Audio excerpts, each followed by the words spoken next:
l'espace parce que pour certains, on a une privation d'espace. Le temps parce que si on nous a privé d'espace, on nous a rendu le temps. Et l'incertitude parce qu'il faut apprendre à vivre avec cet horizon indéfini de quand et où ça va s'arrêter. C'est l'aventure. J'ai toujours tendance à répéter que la vie a plus d'imagination que nous. Et pour moi, le vrai luxe, c'est de pouvoir dire oui à la vie tout le temps, dans les rencontres, dans ce qu'on nous propose, dans les aventures, dans ce qu'on vit. Et là, ce qui me manque, c'est ça, le côté routinier de ce confinement où on se lève le matin au même endroit, on déjeune au même endroit, on dîne au même endroit. Et il faut trouver une autre forme d'aventure. Mais les rencontres et l'aventure, c'est ce qui me manque le plus. Je prends le temps de m'ennuyer et je fais des choses qui ne servent à rien. Et ça, c'est un peu nouveau. Et c'est pas du tout désagréable, comme de peindre des rouleaux de sopalin ou des cagettes.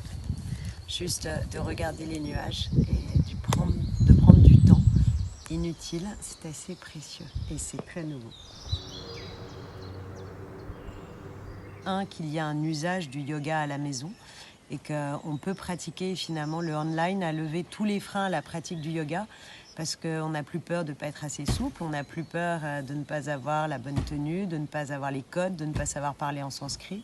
On se lance chez soi, on s'abstrait du regard de l'autre et donc de son propre regard sur soi-même. Et pour moi, c'est un des freins principaux à la pratique du yoga. Et la deuxième chose très positive, c'est que ce temps qui nous est offert, dans lequel finalement on arrête tous de procrastiner, a permis à toutes les personnes qui se disaient « je voudrais me mettre au yoga, je voudrais me mettre à la méditation », de peut-être enfin s'y mettre. Et je suis sûre qu'il restera plein de choses très positives de tout ça. Justement, ce sont les valeurs yogiques, la valeur du partage et d'une forme d'amour universel. Je crois que d'être confiné avec soi-même nous confronte au fait de devoir nous aimer nous-mêmes, devoir nous connaître, nous rentrer un peu plus en connexion avec soi.